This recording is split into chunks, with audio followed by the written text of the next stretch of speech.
We are going to be looking at some disturbing videos, strange and odd news stories, and as always, let's go ahead and get right into today's video.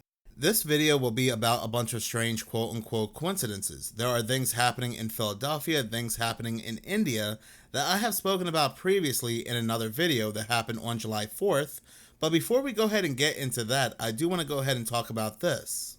And also, could you say why there was a minute missing from the jailhouse tape on the night of the set? Yeah, sure. If Hey, I Pam, could, could I just interrupt for Sure. 1 second? Are you still talking about Jeffrey Epstein? This guy's been talked about for years. You're asking, we have Texas, we have this, we have all of the things. And are people still talking about this guy, this creep? That is unbelievable. Do you want to waste the time and do you feel like answering? I don't mind answering. I mean, I can't believe you're asking a question at a time like this where we're having some of the greatest success and also tragedy with what happened in Texas. It just seems like a desecration, but you go ahead. Sure. Didn't most of us anyway just find out about this yesterday? Now look, there are other horrifying things currently taking place, like yes, what's happening in Texas, what's happening in North Carolina, what may happen in eastern Pennsylvania, but this administration ran on the fact that they were going to expose these files. We just had phase 1. I was expecting that we were going to get phase 2, phase 3, things like that. But I knew, and many others knew, that nothing was going to come of this. There would be no mass arrest, all these high-profile people getting in trouble and being exposed with their connections to this entire case, to trafficking and so forth. They want us to believe that Ghislaine was guilty of trafficking. That was one of the charges she was guilty of, but the only people she trafficked to was to her and Jeffrey. Nobody else. That is what they want us to believe. Now, this whole thing was one big distraction. What Jeffrey did was very real. He did have a lot of people he blackmailed, but the fact of them investigating, telling us that people would go down, phase 1, phase 2 of the files, getting us very hyped up that they were going to go ahead and release this information, that was the distraction. And as coincidence may have it, the Diddy case, another distraction, concluded in the exact same week that this whole Jeffrey stuff concluded. And there was another case that really hooked the United States, was the Idaho 4 case and Bryan Kohberger, and out of nowhere, on the exact same day that the Diddy trial had concluded, Bryan Kohberger admitted to being guilty, so that case also concluded. But going back to the Jeffrey case, I mean, if you're going to go ahead and distract the public with this case for quite some time, I mean, I see no problems with talking about it a little bit more. People have answers. There was a minute missing from the tape, and Pam Bondi, she gives her best explanation as to why a minute was missing. We're going to see the light of day. To him being an agent, I have no knowledge about that. We can get back to you on that. And the minute missing from the video, we released the video showing definitively the video was not conclusive, but the evidence prior to it was showing he committed. And what was on that, there was a minute that was off the counter. And what we learned from Bureau of Prisons was every night, they redo that video. It's old, from like 1999. So every night the video is reset, and every night should have the same minute missing. So we're looking for that video to release that as well, showing that a minute is missing every night. And that's it. No, that's not it. We were being distracted with this case for 6 years, and now that we're at the end and nothing absolutely makes no sense whatsoever, we have less information now than we do at the beginning. People rightfully have questions. Since we were being distracted with this for 6 years, what's another day or two of questions of things that don't make any sense whatsoever? So again, let people ask their questions, let them multitask, and the answer makes no sense whatsoever. So every night they go back to this one specific videotape and they delete that 1 minute. If I were to ask just one question about this whole thing, my question would be, why did they come out and tell us originally that the cameras were not working? There was no surviving video footage. The only video footage they had back at that time was the video footage of the shoe area, the general area. But when it came to his cell, the video footage that spotlighted on his cell, there was no surviving footage because there was technical errors. Now all of a sudden, video footage has come out, CCTV video footage of his cell area. My next question would be, since we all know that this is a distraction, the Diddy case and this case finalizing at the exact same time, What indeed was out there that they were distracting us away from? So I do not know why Trump is getting mad and upset at this reporter, because this thing just concluded, and on the exact same day, in 24 hours, naturally people will have questions about things that just do not make any sense. But it is what it is. That is that. Do not ask any more questions about it. Wild and crazy does not even begin to describe the psyops that the public is being put through. So make no mistake about it, there is currently a lot taking place across the world. There is a lot taking place in just the United States alone. Between the floods in Texas and the floods in North Carolina, the United States has received not just one, but two 1 in 1,000 year rain events in the span of 2 days. As of right now, or at the time of this recording anyway, it's been confirmed that in North Carolina, 2 people have passed away due to the flood. And over in Texas, the death toll has already surpassed 100. So again, a very horrific situation, 2 1 in 1,000 rain events in the span of 2 days in the same country. But it might not end there. There may be a third big rain event, this time involving eastern Pennsylvania, Philadelphia. I'm reading this article from patch.com. It's titled, "Flood Risk Increases, 2 inches of rain per hour possible in eastern Pennsylvania. Significant flash floods are possible as a second day of severe rain and severe heat swamps the Philly region." This article goes on to say an even more powerful wave of storms from the remnants of Tropical Storm Chantel will hit the greater Philadelphia area on Tuesday and Wednesday, potentially causing major flooding, road closures, and significantly impacting travel. Storms will arrive Tuesday afternoon and will continue into the evening. All of southeastern Pennsylvania is under a flood watch from 2 p.m. around when the storms are expected to arrive until midnight. Showers and thunderstorms with heavy rainfall could lead to flash flooding, including road closures along with damaging winds, the National Weather Service said in their latest briefing. So again, this comes at very interesting timing, and I'll go ahead and say why. Now, if you're not aware, over in Philadelphia, there is a District Council 33 strike. Couldn't be any other number, has to be District Council 33. But whatever. And what that means is that nobody is picking up the trash. And the trash is really collecting over in Philadelphia. It's all in the streets. Reading this article, which was published today, July 8th, and this is coming from Fox News. This article is titled, "Trash Piles Up Around Philadelphia as City Worker Strike Reaches 1 Week. Residents forced to dump own trash as negotiations between city and union stall." Continuing to read the article, it says piles of trash overflowed in Philadelphia streets as a city worker strike entered its second week Tuesday. Contract talks between the city and District Council 33, a labor union representing nearly 9,000 city workers, stalled Monday with no plans to continue. Citizens were seen adding trash to the massive piles that overwhelm streets that the city has designated as temporary trash dumping sites. Some piles stretch down an entire city block, creating an overwhelming stench in the summer heat, the outlet reported. In Philadelphia, they are currently facing very horrific heat. But here's the thing, and here's what I find to be very suspicious about this story. Well, there's multiple things suspicious about this story, because if we go ahead and include the rainstorm that's coming, the horrific rain with all this trash, but there are people that are not residents of this location, not residents of Philadelphia, coming to these dumping sites, dumping heavy furniture, big furniture, bathtubs, and so forth.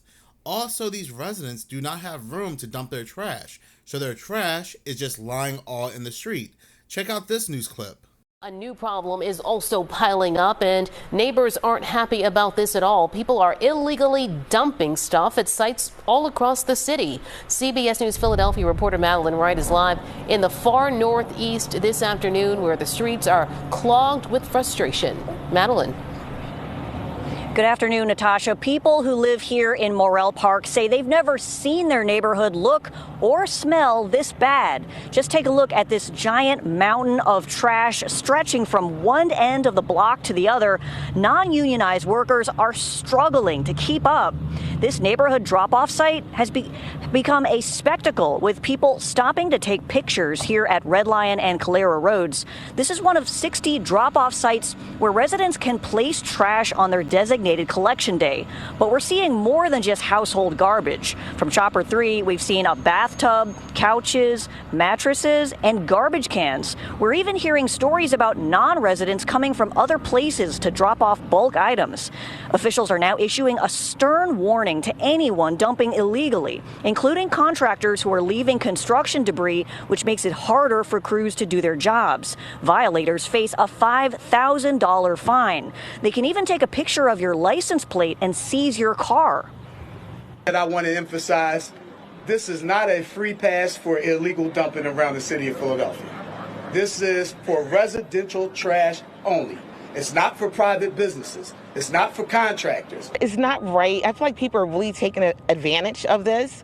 Normally our sanitation workers, they don't pick up furniture. Like, they don't pick up sofas, sinks, counters. They don't pick up these items. So people are really taking advantage, and they're using this opportunity to dump everything out of their household.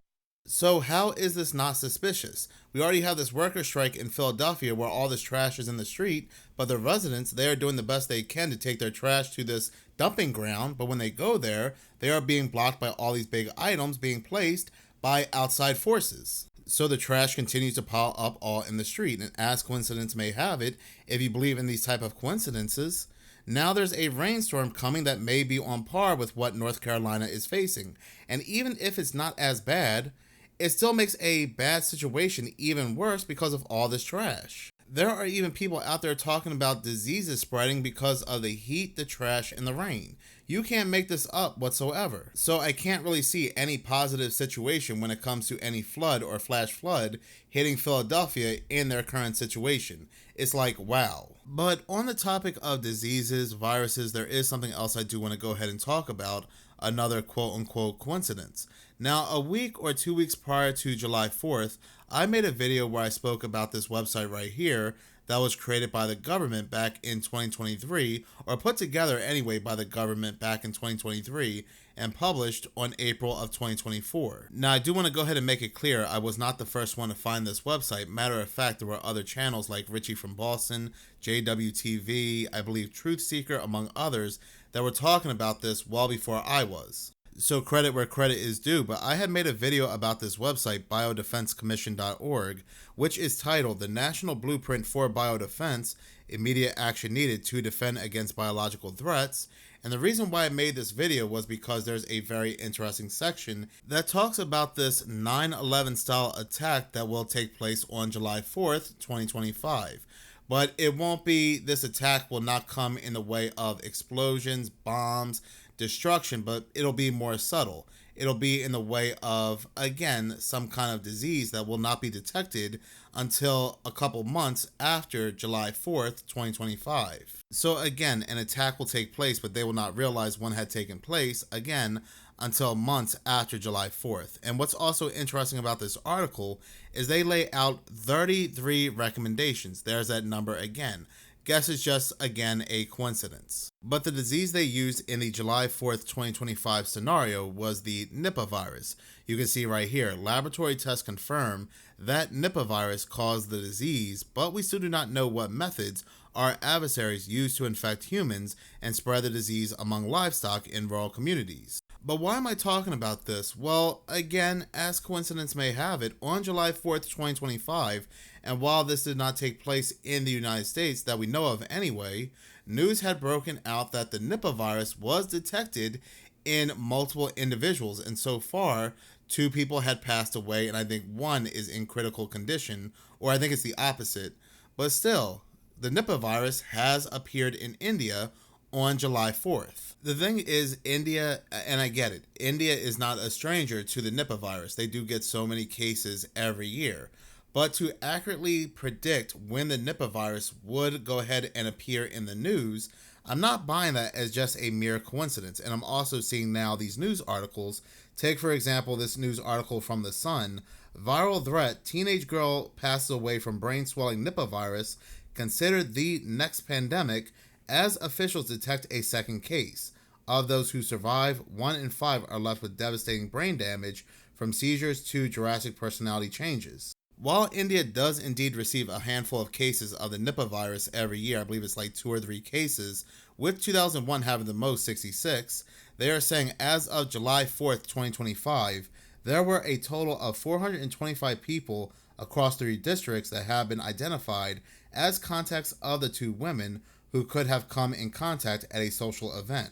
Among them, 12 are receiving treatment, including 5 in intensive care, while results for many are still awaited. So as I was continuing to read this article, a lot of people talk about the movie Contagion, which has to do about a global pandemic that ended a lot of lives. And a lot of people, they connect this movie to the C-19 as predictive programming for the C-19. But this article and other articles, they're going to tell us, well, no, it has nothing to do with the C-19. It actually has to do with the Nipah virus. And again, I'm reading this article which says, Nipah, which inspired the blockbuster film Contagion, starring Gwyneth Paltrow, is a zoonotic virus. This means it can be transmitted from animals to humans. Much like the virus in the film, which centered around a global pandemic, it attacks the brain, can spread from human to human, and has a fatality rate as high as 75%. Scientists are even saying how the Nipah could absolutely be the cause of a new pandemic. And this goes on to say how Nipah is one of the viruses that could absolutely be the cause of a new pandemic. Several things about Nipah are very concerning, and I guess it would be, given the fact that these things are always planned out, like the C-19 and Event 201. Event 201, where Bill Gates, the World Economic Forum, met together in October of 2019 to talk about this future pandemic and what they'll do to quell rumors and push back the pandemic and things like that. And as coincidence may have it, once again, the C-19 have broken out a month later. So this is really no different from this article right here and how the Nipah virus is really playing out. And while there's no approved cures or jabs for the Nipah virus, this came out today, July 8th. Tiny nanobody shows big promise in fighting Nipah and Hendra viruses. So what they want to go ahead and do is inject people with these tiny nanobodies that can reach very hard to reach spots and places to help fight back the Nipah virus. Now, isn't that such interesting timing as well? But again, watch this video because the quote-unquote coincidences keep rolling in, because the WHO, they fast-tracked a jab for the Nipah virus back in June. This video comes from the Weeping Prophet. Called the Nipah virus, trying to find out if there's any. Hey everyone, it's me, it's Jeremy. It's July 6, 2025, guys. So here over the last day and a half, I've been researching something called the Nipah virus, trying to find out if there's any validity to a document that showed up over the last week or two that talked about how on July 4th, 2025, terrorists could use the Nipah virus in a weaponized form to create a pandemic scenario. So I wanted to find out about it. I wanted to know. I never heard about Nipah, and I'm like, oh, okay, let me do some research.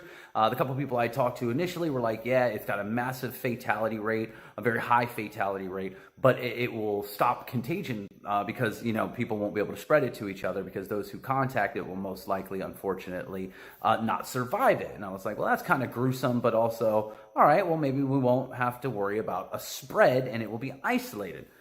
Then I remembered variants and mutations, and I looked at what WHO was doing, and the WHO has authorized an emergency fast track for a vaccine starting back in June.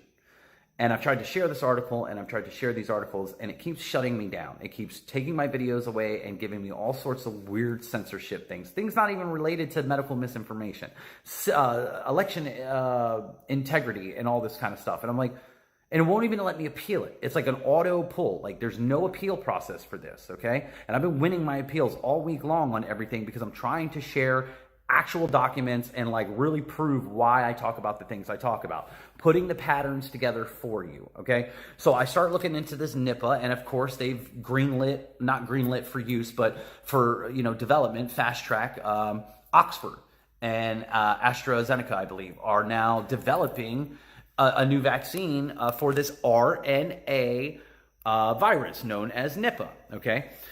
On July 4th, 2 cases all mysteriously pop up out of India. 2 cases on 4th of July. So I was like, this is really weird. This article comes up talking about July 4th, an attack. We have all these threats about attacks happening. JD Vance was just in India out of nowhere. And then boom, we have all these fireworks warehouses blown up and random fireworks being dropped off in DC. And it's just like, this is really weird. It's just got a weird energy to it. So I make the video and I connect and I show it all. I show the article about the warehouse. I show the article about the vaccine. I show the article about RFK talking about wearables, right? Because that was weird. Like they just come out and they're like, we need you to wear biometrics because we got to make America healthy again. Well, if there was an event going on and you were worried about contagion, a biometric would, help that out, right? Also, it made me think about the deportations going on right now. And if everyone was isolated, it would help that. They're flagging this, guys, so share this and let me know what you think. They've also dropped me to 3 minutes. I gotta go.